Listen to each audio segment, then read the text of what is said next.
The FA Cup is back and we do not have an easy draw. We are in the fourth round and this time we face Premier League leaders in Arsenal. David versus Goliath, some are many saying. Student versus the master, very much so. Mikel Arteta went to Arsenal. He spread his wings and he is now flying and soaring. I think it's fair to say at Arsenal they are now 5 points with a game in hand on top of the Premier League. Who expected that? But this game is being touted as the prelim, the warm-up, the what can you expect, a little taster for what we can expect in the Premier League games. Obviously, we were meant to face Arsenal back in, I believe it was October, but the Queen passed away, so that game was suspended. We now face them in February and in April, so we have them twice in the second half of the season. That is absolutely crazy considering both teams are going for the title. It's going to be an exciting run-in. Arsenal, like I said, flying high.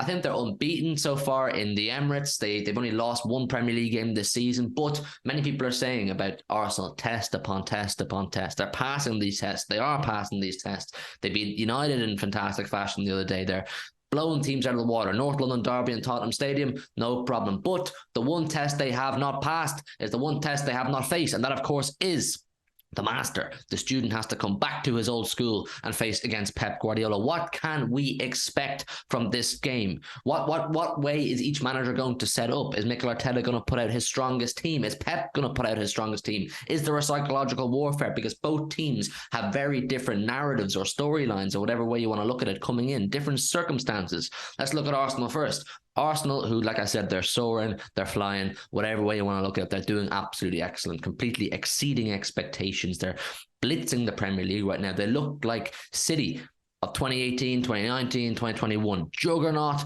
unmovable, unpenetrable, whatever way you want to say it. Arsenal are that beast right now. They're moving with confidence, they're moving with swagger, they've got serious momentum, the unity, the togetherness. That's what Arsenal have got right now. But they do have the problem of they have a slightly thinner squad than they would like. I think the main thing on Arsenal fans' minds is for this Friday night is maybe injury. I'm going to talk about City in a second and the psychological thing that I believe is massive for us. But for Arsenal, it's, do they want to risk injury for players playing against City when you've got bigger games coming up? Because you have to remember, from 2 weeks from this game, or about 2.5 weeks from this game, we face them again down in the Emirates. In the Premier League game, Arsenal will view that game as much bigger. Arsenal, of course, are also playing in the Europa League. Do they want to fight for FA Cup, Europa League, and Premier League? Have they decided they want to go and fight for the Premier League? I would imagine so. The rumours that I've heard from within the Arsenal dressing room is that people like Zinchenko, obviously a born winner, a warrior, as I said on AFTV the other day, he's telling his players and his teammates, let's go and win this Premier League. So do they want to fight for the FA Cup? Is Arteta going to go strong? Is he going to play Saliba, play Partey, play Odegaard, play Martinelli, Saka, these kind of players? Because there are some players in that team that if one or two of them picks up an injury, even a 2 or 3 week injury, and they miss out, in a couple of big games, it could be detrimental to their title race. How is he going to approach that? Then you're looking at it from a Manchester City perspective, the way I'm looking at it. We've had a very inconsistent season performance-wise, haven't we? Up and down, 6-3 versus United. You go and lose to Brentford. You go and draw with Everton. Scrape a win versus Fulham. You get your big win against Tottenham after fighting back from a deficit. Then you blow Wolves out of the water. It's inconsistent. We don't look like the City of old, and I think it's fair to say we don't. But people keep saying that, and I have to remind them, we're not trying to be the City of old. We're transitioning, and we're not allowed to have a transition season apparently too. But for us, I think this game is much bigger than possibly we're allowing it, or allowing ourselves to believe it is. I think there's a massive psychological battle going to go on this Friday night. Pep is very realistic, and I believe he will realise that Arsenal, like I said, are moving with a huge amount of momentum. Everything is smelling of roses. The sun is shining on the Emirates permanently, and everything is good. They're beating teams. They're doing it in fashion as well. They're doing it with swagger and style, like I said. But Pep will know from previous experiences, when you're on these runs and you feel invincible, I hate the word to use invincible when we're talking about Arsenal, but when you feel invincible, all it takes is one team to come along and provide a stumbling block, give you one little taste of reality, one little humbler, one little, maybe things aren't as smooth as we thought they were. Maybe we aren't as impenetrable as we thought we were, or unbreakable glass kind of situation. I think Pep will be very realistic, and he doesn't want to hand Arsenal even more momentum, even more of a psychological boost. We don't want to go to the Emirates in 2 weeks' time and having Arsenal already beaten us in our patch. It would be a massive, massive stamp of authority for Mikel Arteta to come up to the Etihad and beat us in our place. The last time they came to the Etihad, they held 5 goals. I think it was the second home game of last season. season, they held 5 goals. So it will be a massive psychological thing for them. They've got over the psychological barrier of beating Tottenham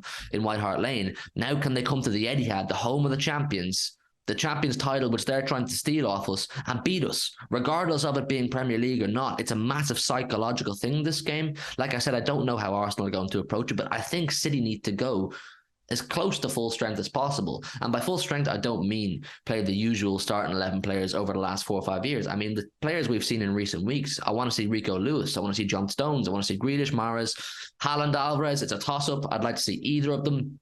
I want to see De Bruyne, maybe Foden in midfield. Obviously, I want a strong team, and a big one for me too. I need Ruben Diaz back. I need that leader at the back, that vocal warrior at the back who'll rally the troops, pull us through the war, get us over the hedge, as Lewis over in City Extra likes to say. I think we need that leadership back, and I think this game, obviously, we beat Tottenham, we beat Wolves. We need to keep building momentum, keep moving forward. Don't slip up again, because we have to go to Tottenham next Sunday, Tottenham away. We don't want to go to Tottenham away off the back of a loss. We need to win this game, as far as I'm concerned. Does Pep want to fight for the FA Cup?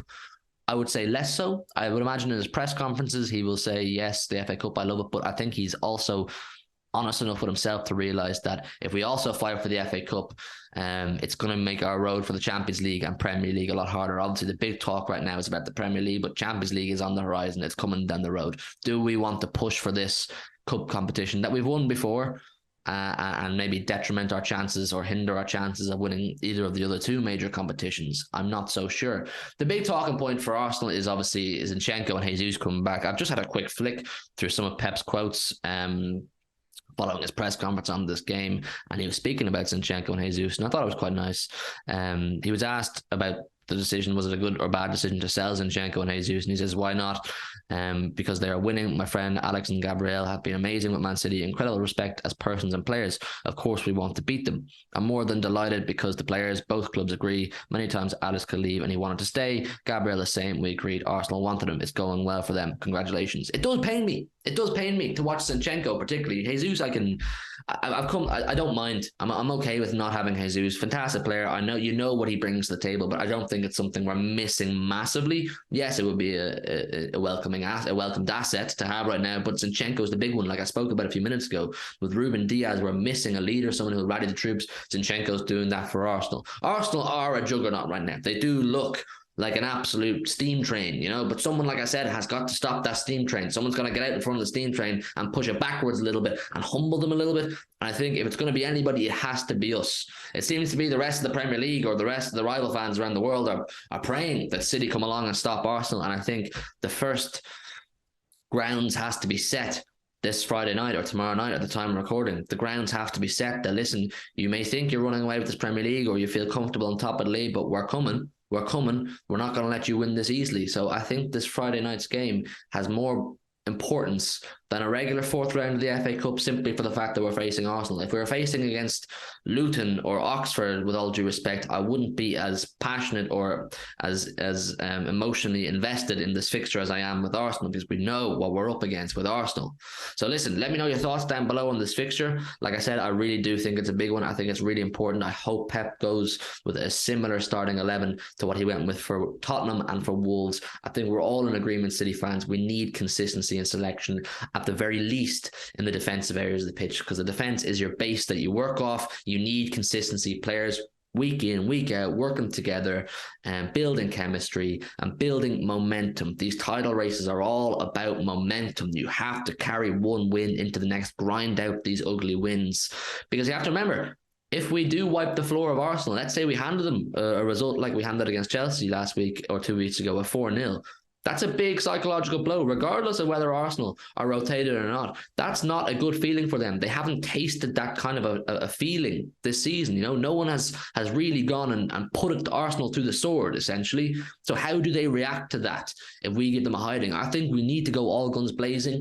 And the fact that the Tottenham game isn't for 9 days after this FA Cup game. So why not just go for it, go all out and look to win this game and give Arsenal a real taste for what it feels like to play against the champions. So listen, in terms of score predictions, as long as City go the way I am hoping they go, and Pep follows my advice, which I highly doubt he is, I'm going to go with a 3-1 Manchester City. I think I hope and I think the players will view this as a massive opportunity to get one over on Arsenal and just humble them that little bit. So when we come to the Emirates, they're that little bit more cautious of the threat we can provide. So I'm going to go with a 3-1 City, I should say. Let me know your thoughts down below in the comments on this fixture, the importance of it. Do you think anything I'm saying is relevant at all, or is it just a bog standard FA Cup game that maybe both managers don't really care about too much and, you know, keep it cautious injury-wise and that kind of thing? And let me know your score predictions down below in the comments too, if you would. Also, before you click off, smash that like button. The support recently has been fantastic. We've gone up like 500 subs in the last week or so. So the next big goal is 6k,